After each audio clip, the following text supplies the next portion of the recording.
আমরা গ্রন্থের মধ্যে পেয়েছি কি ভজনের মধ্যে শ্রেষ্ঠ হলো নববিধা ভক্তি।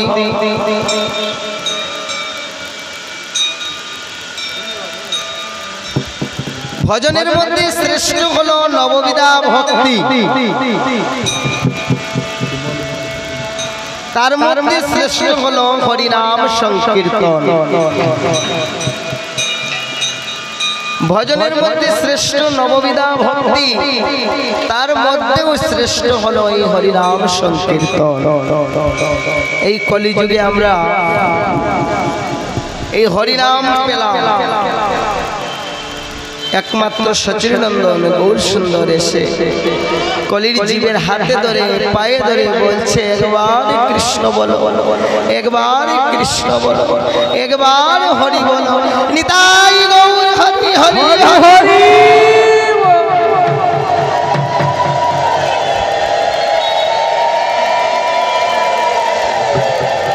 হরে কৃষ্ণ কৃষ্ণ কৃষ্ণ হরে হরে, হরে রাম হরে রাম, রাম রাম হরে হরে। সেই সচিনন্দন গৌর সুন্দর এই কলিযুগে কলির জীবের ঘরে ঘরে হরিনাম বিলিয়ে দিচ্ছেন, হাতে ধরে পায়ে ধরে। তবু একবার কৃষ্ণ বলো, তবু একবার হরি বলো।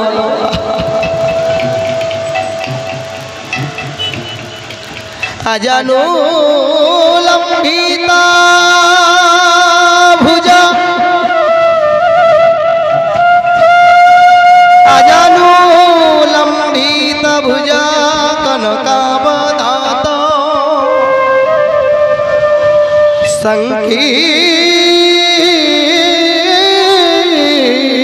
সংকীর্তনৈকপিতরো কমলায়তাক্ষ বিশ্বম্বর দ্বিজবর যুগধর পালো বন্দে জগৎ প্রিয় করো করুণা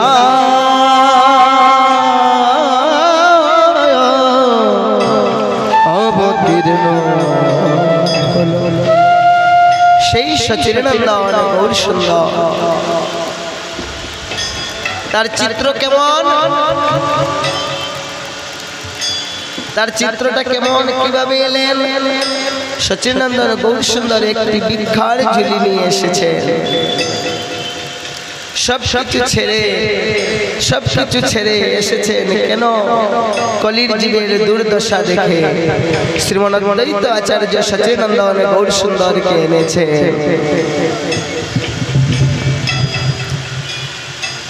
তাই এই সচিনন্দন গৌর সুন্দরের চিত্র কেমন? যখন গৌর সুন্দর এলেন তাকে দেখে মানুষ চিনল কি করে? তার বেশটা কি ছিল?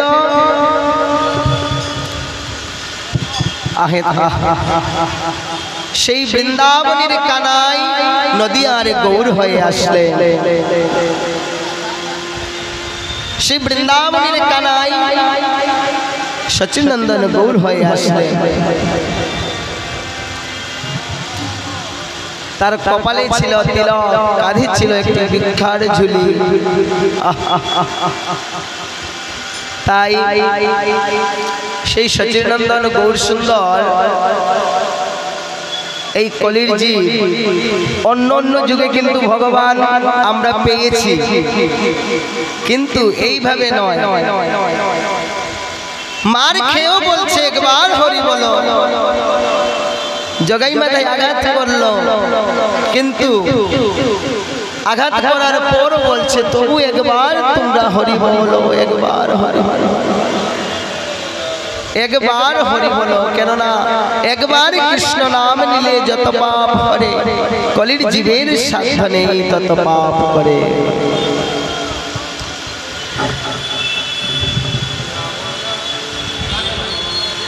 কৃষ্ণকে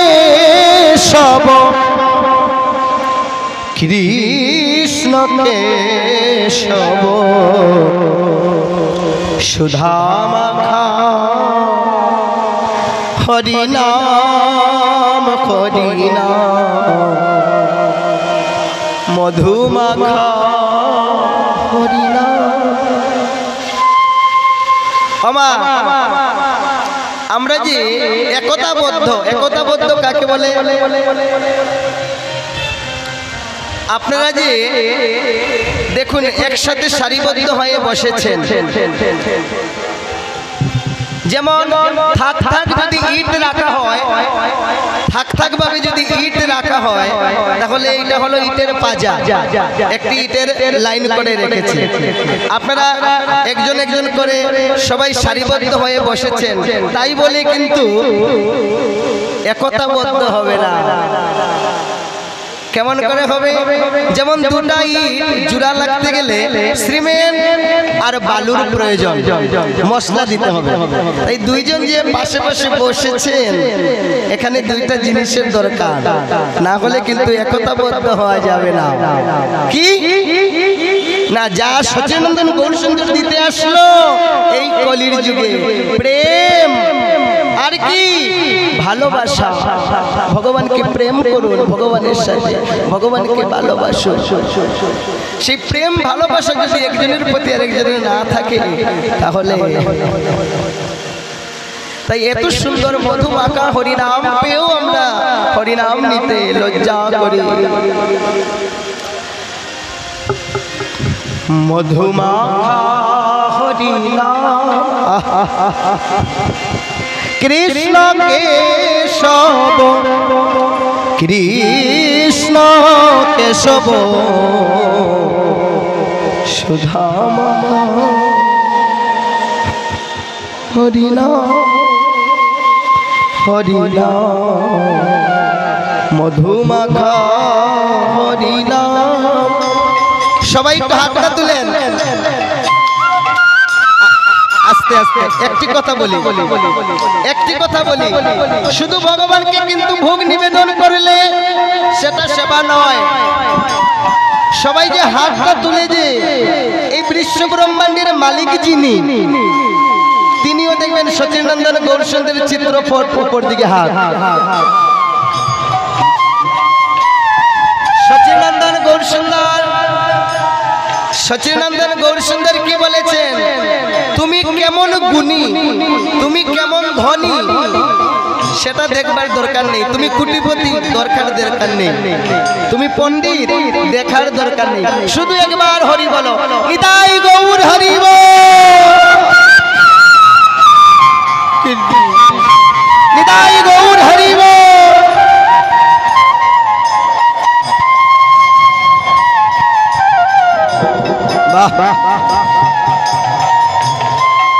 মা, আপনাদের মতন ভক্ত পাওয়া অনেক কঠিন। এমন ভাবে কৃষ্ণ নাম শ্রবণ করলে ভগবানের ক্ষমতা নেই, ভগবান চরণ রাখবেন। কেমন করে?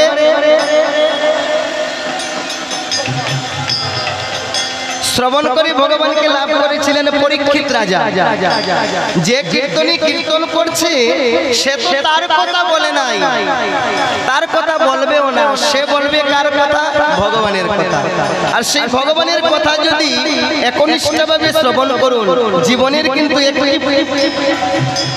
একটি ফল কিন্তু পাবেন। মন দিয়ে শুনলে একটি ফল পাবেন, ভগবান দিবেন। তাই সবাই একটু হাতটা তুলেন, সবাই লজ্জা ঘৃণা ভয় থাকতে না। সব কৃষ্ণ কেশব সুধা মাখা হরিনাম মধু মাখা হরিনাম। নিতাই গৌর হরি বল।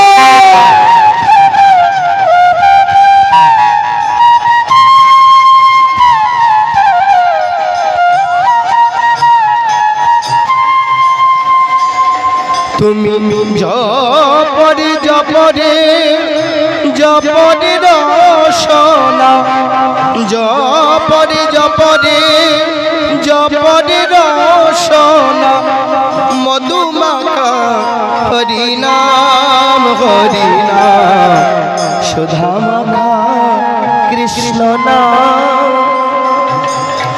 কৃষ্ণ কেশব কৃষ্ণ কেশব সুধা মাখা হরিনাম হরিনাম মধু মাখা হরিনাম নিতাই গৌর হরি বল।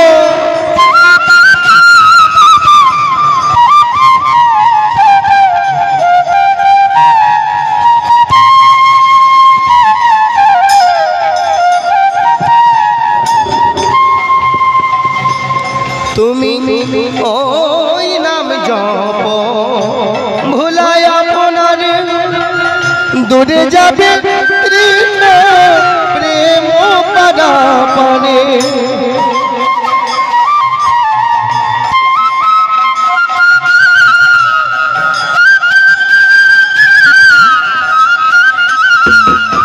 তুমি জপরে জপরে জপরে রসনা সেই সচিনন্দন গৌর সুন্দর পায়ে হাতে ধরে বলছে তবু একবার বলো জপরে জপরে জপরে রসনা জপরে জপরে জপরে রসনা সুধা মাখা হরিনাম হরিনাম মধু মাখা হরিনাম কৃষ্ণ কেশব কৃষ্ণ কেশব সুধা মাখা হরিনাম হরিনাম মধু মাখা হরিনাম হরি বল।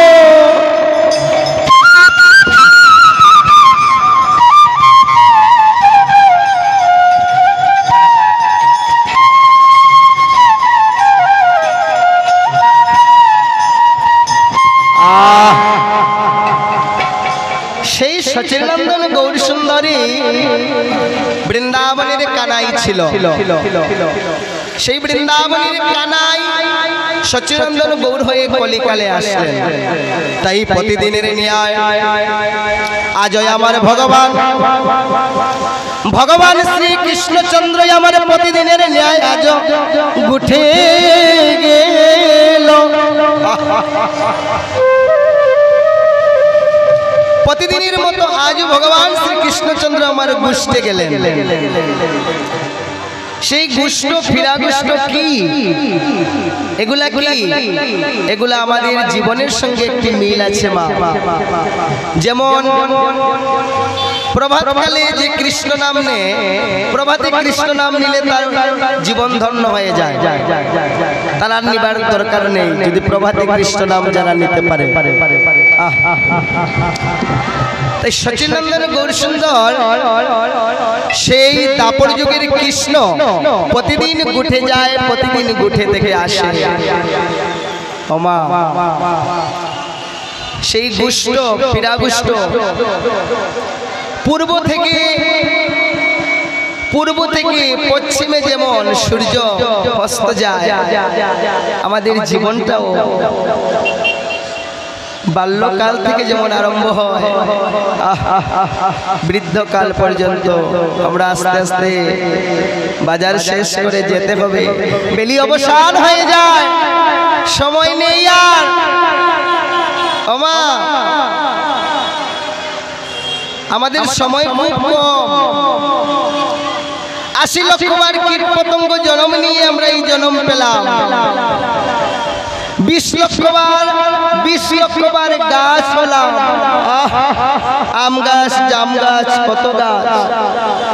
যেদিন তুলসী পত্র হয়ে জন্ম নিলাম, যেদিন সেই তুলসী পত্র গোবিন্দের সেবায় লাগলো, তুলসীর কাষ্ঠ ভক্তের গলায় পড়লো, সেদিন বৃক্ষ জন্ম থেকে আমরা মুক্তি পেলাম। ৯ লক্ষবার জলে জলে কত মাছ হলাম, যেদিন শঙ্খ রূপে জন্ম নিলাম, যেদিন ভগবানের মন্দিরে ভেজে উঠলাম, সেদিন উদ্ধার হয়ে গেলাম। 11 লক্ষবার ডিমের মধ্যে যেদিন ময়ূর হয়ে জন্ম নিলাম, যেদিন ময়ূর হয়ে জন্ম নিলাম, সেই ময়ূর পাখা দিয়ে ভগবানের শোভাবর্ধন করা হয় ভগবানের মস্তকে। সেদিন আমি 10 লক্ষ বার 10 লক্ষ বার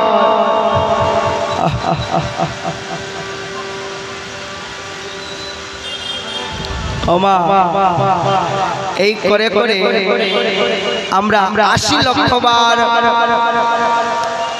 জন্ম নিয়েছি কীট পতঙ্গ থেকে সবকিছু। আর 4 লক্ষ বার হলো এই মানব জন্ম।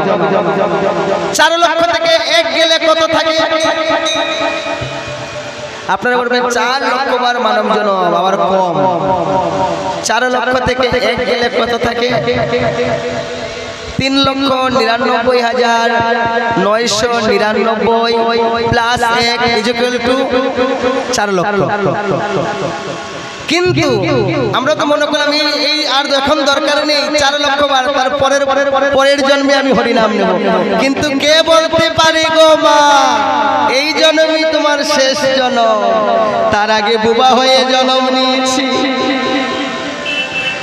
কানে শুনতে পারলেও বদন ভরে একবারে কৃষ্ণ বলতে পারিনি।